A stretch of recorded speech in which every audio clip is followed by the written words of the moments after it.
구약 전도서 1장 1절부터 11절 말씀까지 보도록 하겠습니다.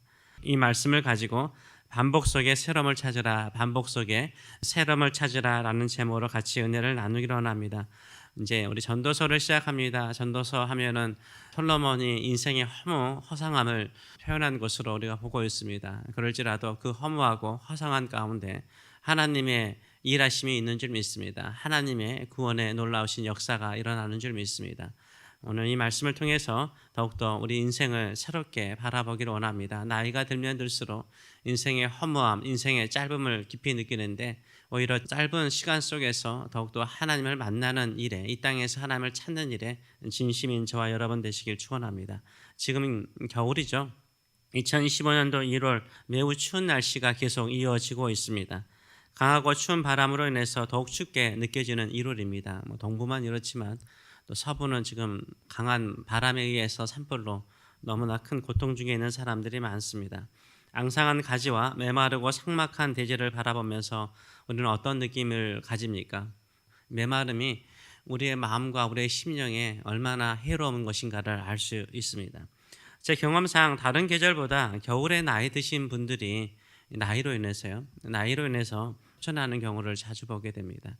하관 예배, 밖에서 묘지에서 하관 예배 드릴 때 추운 겨울에 코트를 입고도 참을 수 없었던 그 차가운 기운을 지금도 느끼곤 합니다.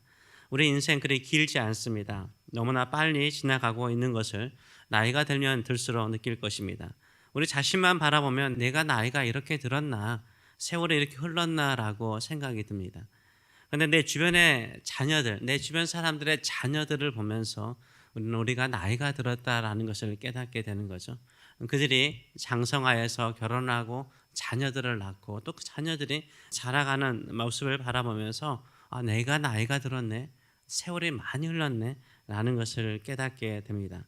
오늘 전도서를 외치고 있는 이 전도자에 대해서 영어로는 preacher, teacher 이런 단어를 쓰고 있거든요. 이게 가르치는 자, 설교자, 선생으로서 인생에 대해서 이야기를 하는데요. 이 자연 만물을 보면서 인생의 무상함, 인생의 허무함을 외치고 있습니다.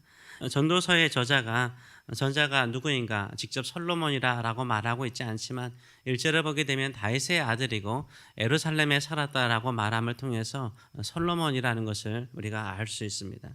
이 솔로몬이 외치는 첫 마디가 무엇입니까? 솔로몬이 외치는 첫 마디, 전도서의 기본적인 배경이 되는 첫 마디가 무엇입니까? 이전의 말씀을 우리 같이 한번 읽어보도록 하겠습니다. 전도자가 이르되 헛되고 헛되며 헛되고 헛되니 모든 것이 헛되도다. 헛되도다. meaningless. 아무런 의미가 없다. 헛되다. 아무런 보람이 없다라고 외치고 있습니다. 우리 한국 성경에서는 전도자가 이르되 이게 첫 마디로 나오는데요. 영어라든가 원어를 보게 되면 헛되고 헛되다 이걸 먼저 외쳐요. 헛되고 헛되다. 그리고 다시 헛되고 헛되며 모든 것이 헛되다라고 마무리하는 것을 보게 되죠. 모든 것이 헛되다라고 외치고 있습니다. 인간이 하는 모든 수고와 노력이요, 아무런 유익도 아무런 보람도 없다라고 외치고 있는 것을 우리가 볼 수 있습니다. 그래서 3절의 말씀을 보게 되면 해 아래서 수고하는 모든 수고가 사람에게 무엇이 유익한가? 수고하고, 우리가 얼마나 수고합니까? 일상의 삶이 피곤하기 때문인 거죠. 그렇게 수고하는, 그렇게 땀을 흘려 수고하는, 그렇게 고생해서 수고하는 것이 우리에게 무슨 유익을 주고 있습니까? 결국은 죽음으로 달리는 것뿐인데요. 결국은 다 모든 것을 내려놓고 다음 세상으로 가야 되는데요. 그게 우리에게 무슨 유익이 있습니까? 인생은 고생이죠. 이런 말을 하면 나이와 상관없이 인생은 고생이다라고 말을 해요. 어린 아이들도 힘들다라고 말하더라고요. 무거운 책가방을 메고 가는 아이가 인생은 힘들어요. 공부를 마치고 성적을 받고 난 다음에 인생은 힘들어요. 참 힘들어요. 이게 유치원 학생들도 하는 말이에요. 나이에 상관없이요, 인생은 힘들다, 고달프다 이런 말을 합니다. 어느 정도 인생을 살아본 사람만이, 어른만이 이런 말을 하는 것이 아니라 이제는요, 이 자본주의 사회 계속해서 반복되는 일상의 삶 속에서요, 어린아이들조차도요, 인생은 힘들다라는 것을 어릴 때부터 깨닫는 것을 보게 됩니다. 예전에는 아프니까 청춘이지.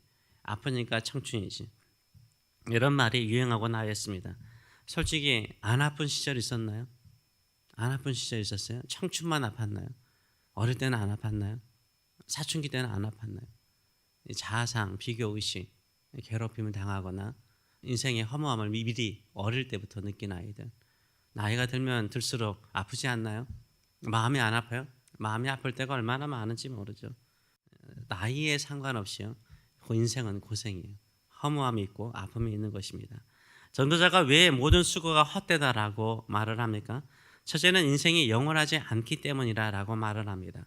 4절의 말씀을 보게 되면 그 다음 구절도 계속 말하고 있지만요, 한 세대는 가고 한 세대는 오되 땅은 영원히 있도다라고 말하면서 태어나고 죽고 태어나고 죽고, 이게 반복적이라는 것을 강조하는 것을 볼 수 있죠. 그렇다고 해서 서로를 기억합니까? 고 가는 세대가 계속 있기 때문에 오는 세대는 가는 세대를 기억할까요? 할아버지는 제가 너무 어릴 때 돌아가셔가지고 몰라요. 할머니는 약간 기억이 있어요. 근데 고조 할머니, 고조 할아버지 뭐 이렇게 기억할까요? 전혀 기억 못하죠. 여러분 기억하시나요? 약간 2세, 3대 위쪽을 기억하시나요? 우리 기억 못하죠. 기억됨이 없이 세월은 흘러가게 되죠. 이 땅에 살고 있는 사람 속에 100년만 지나면 기억에 남는 사람 한 사람도 없게 되는 것입니다. 11절은 이것을 말하죠. 이전 세대들이 기억됨이 없으니 장래 세대도 그 후 세대들과 함께 기억됨이 없으리로다. 이렇게 허무하게 인생은 끝나간다는 거예요.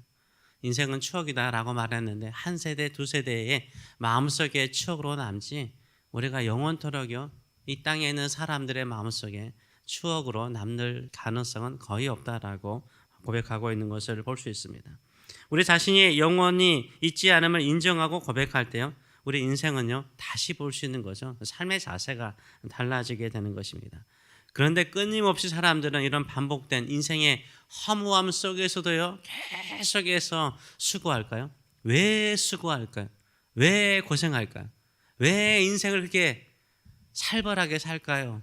이렇게 힘들게 살까요? 인간의 욕망 때문이라는 거예요. 만족함이 없는 인간의 욕망을 가지고요 부지런하고 수고해요. 근데 그게 허무한 것을 알아요. 그래도 불구하고 뭐해요? 그래도 그 욕망을 채우기 위해서요 그렇게 수고하는 거예요. 8절의 말씀을 보게 되면 이렇게 말하죠. 모든 만물이 피곤하다는 것을 사람이 말로 다 표현할 수 없나니 눈은 보아도 족함이 없고 귀는 들어도 가득 차지 아니하는도다. 왜 사람들이 그 피곤함 속에서도 계속해서 그 피곤한 일을 살아갈까요? 다른 것이 없다는 거예요. 바로 만족함이 없기 때문인 거예요. 욕망이 끊임없기 때문인 거예요. 눈은 보아도 족함이 없고 귀는 들어도 가득 차지 않는데요. 우리가 왜 고생하고 수고할까요? 우리 자신을요 만족시키기 위한 거죠. 우리의 욕망을 만족시키기 위한 거예요. 그래서 인생의 수고는요 하나님이 주신 게 아니에요. 인생의 고통은요 하나님이 주신 게 아니에요. 우리 스스로 만들 때가 얼마나 많은지 몰라요.